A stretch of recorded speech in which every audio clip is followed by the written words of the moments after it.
ነገር ከሰይጣን ሲከፋ ተመለከትኩ ይላል። ከምን ንገሩኝ እስኪ ከምን?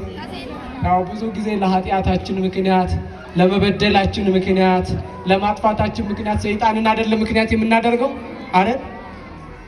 ጎርጎርዮስ ዘእንዝናዙ አረ እዚህ ዓለም ሰው በሶስት ነገር ከሰይጣን ይከፋል ይላል። በስንት ነገር ንገሩኝ በደንብ። በስንት ነገር? በሶስት ነገር ከሰይጣን ይከፋል የሰው ልጅ። አያችሁ፣ አንድ ራሽያዊ ሊቅ ነው በዚህ በቴዎሎጂ ትምህርታችን ላይ ብሎድሜር ይባላል ልቁ ሲናገር የዚህ ዓለም ሰው እኮ ክርስቶስን ስሙን ከመጥራት ንስሐ ከመግባት ራሱን ከመቀደስ ተለይቶ ጭራሽ በክፋት ለሰይጣን አስተማሪ ሆነዋል ይላል። ለሰይጣን ምን እንደውም ምን ይላል? ሰይጣናውን ፊልድ ወጥቷል፣ እረፍት ወጥቷል፣ ስራውን የምንሰራው እኛ ነን ይላል። ድሮ የምናውቀው እኛ የሚያገዳድል ሰይጣን ነው። ዛሬ ግን የሚያገዳድል ሰው ነው አይደል? አዎ፣ በብዙ በሚዲያ በምንም ስትመለከቱ ከሰይጣን እንኳን ይከፋልን። ይቅር እንድለን ቅዱስ ፈቃዱ ይሁንልን።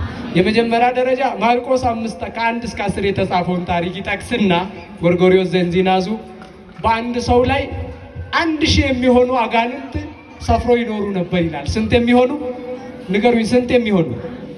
አንድ ነገር አስተውሉ።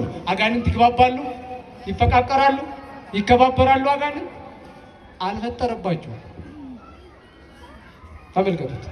ነገር ግን 1000 ሆኖ በአንድ ሰው ላይ አድሮ አንድ ቀን አልተጣሉም፣ አንድ ቀን አልተገፋፉም፣ አንድ ቀን ይህ ቦታ ለእኔ አልበቃኝም ፈቀቅ ተጋበልልኝ አልተባባሉም ይላል ልቁ ሲናገር።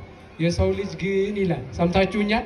የሰው ልጅ አንድ እግዚአብሔር አንድ አባት እያለው፣ አንድ እናት ቤተ ክርስቲያን እያለው፣ አንድ እናት ወላዲተ አምላክ ድንግል ማርያም እያለው ይገፋፋል፣ ፈቀቅ በልልኝ ተጠጋልኝ ይባባላል።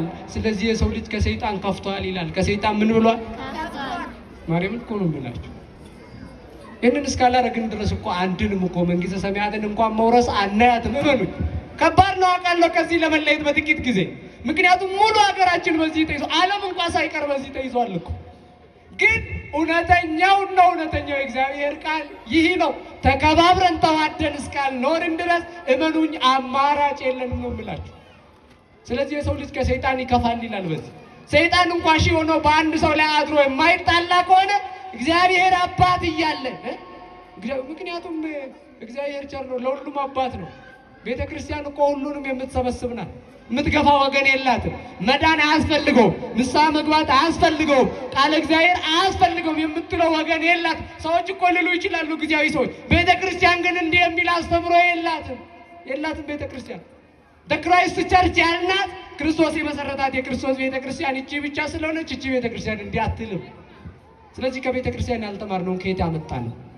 እንዴትስ ደግሞ የቤተ ክርስቲያንን አስተምሮ ሳናከብር የቤተ ክርስቲያን ልጆች ነን ብለን ራሳችንን መጥራት ደግሞ እንዴት እንችላለን? ስለዚህ ከኃጢአት፣ ከበደል፣ ከጥላቻ፣ ከመገፋፋት እንውጣ። ያኔ ነው መዳናችን የሚመጣል። ያኔ ነው ወደ ክርስቶስ ማደግ የምንችለው። ያኔ ነው በከፍታ ከክርስቶስ ጋር በቅድስና መብረር የሚቻለው። ንስሐ እንድንገባ ቅዱስ ፈቃዱ ይሁንልን። አሚን በሉ። ቅዱስ ፈቃዱ ይሁንልን። ሁለተኛው ነጥብ ደግሞ ይላል የሰው ልጅ ከሰይጣን የሚከፋበት፣ ሰይጣን ክርስቶስን አይበድልም። ክርስቶስ ለሰይጣን ብሎ አልተሰቀለም፣ ለሰይጣን ብሎ አልተገረፈም፣ ለሰይጣን ብሎ ሆምጣጤ አልጠጣም፣ ለሰይጣን ብሎ በጥፊ አልተመታም፣ ለሰይጣን ብሎ የአይሁድን እርኩስ ምራቃቸውን ይላል ስምዖን ዘአምድ የተባለው አባት፣ ምራቅ ብቻ አይደለም እርኩስ ምራቃቸውን የተቀበለው ለሰው ልጅ ብሎ እንጂ ለሰይጣን ብሎ አይደለም ይላል። ለማን ብሎ? ሰይጣን እንኳ እስከ ዛሬ ድረስ የክርስቶስን ስም አምኖ ስሙ ሲጠራ ይንቀጠቀጣል፣ ተቃጠልኩ ይላል። የሰው ልጅ ግን ተሰቅሎላቸው፣ ሙቶላቸው፣ በጥፊ ተመቶላቸው፣ መከራን ተቀብሎላቸው ስሙን ይክዳሉ። አማላጅ ነው፣ ሐዋርያ ነው ይላሉ። ሎቱ ስብሐት ዘአምልኮ ስግደት። ደግሞ በኃጢአት ይበድሉታል፣ ያሳዝኑታል። ስለዚህ የሰው ልጅ ከሰይጣን ምን ይላል? ንገሩኝ፣ ከሰይጣን ምን ይላል? ይከፋል እኮ ነው። ሰይጣን እንኳን ያልካደውን ስመ ክርስቶስን የካዱ የመነፈቁ በክህደት ዓለም የሚቀስፉ ብዙዎች አሉና እነዛ ከሰይጣን የከፉ ናቸው። ከምን የከፉ ንገሩኝ? ከምን? ከሰይጣን የከፉ ናቸው ይላቸው። አይገርማችሁ? የእኛን ሕይወት ተመልከቱ እስኪ። አንዳንዴ እኮ ሰይጣን እኛ እኮ ከሰይጣን እየከፋን ነው። ይቅር እንድለን ቅዱስ ፈቃዱ ይሁንልን። በሶስተኛ ደረጃ ሰይጣን አለ። ዓለም ተፈጥሮ ከወደቀበት ከ3ኛው ቀን ጀምሮ እስከ ዛሬ ድረስ ይበድላል፣ ኃጢአትን ይሰራል። ጽድቅን ሰርቶ ጽድቅን አውርቶ ጽድቅን ፈጽሞ አያውቅም ሰይጣን። ነገር ግን ዓለምን አልለወጠም። ምድርም ያው ምድር ናት፣ ሰማይም ምንድን ናት? ሰማይ ናት። አያችሁ። የሰው ልጅ ግን አለ በምድር ላይ በሚኖረው በ30 በ40 በ50 በ60 በ70 በ80 ዓመቱ ዓለምን የሚለውጥ ብዙ ነገር ሰርተዋል። አሁን የሚወሩትን ነገሮች ትሰሙታላችሁ አይደል? በደቂቃ ዓለምን ማጥፋት የሚችል ቦምብ አለ፣ ሚሳኤል አለ ተብሎ ይነገራል።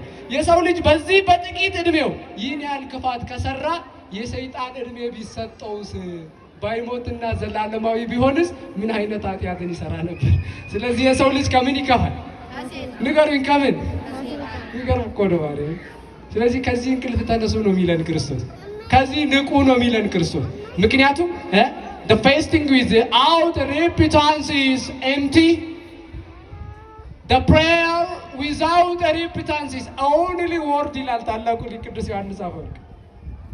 አያችሁ፣ ያለ ንስሐ ጾም ባዶ ነው ይላል። ያለ ንስሐ ጾም ምን? ንገሩኝ። ያለ ንስሐ ጾም ባዶ፣ ያለ ንስሐ ጸሎት ቃላት ብቻ ነው፣ ጩኸት ብቻ ነው ይላል። ንስሐ ገብተን እንድንጸልይ ቅዱስ ፈቃዱ ይሁንልን። አሜን በሉ። ቅዱስ ፈቃዱ ይሁንልን። ስለዚህ ወደ እግዚአብሔር መመለስ ያስፈልጋል።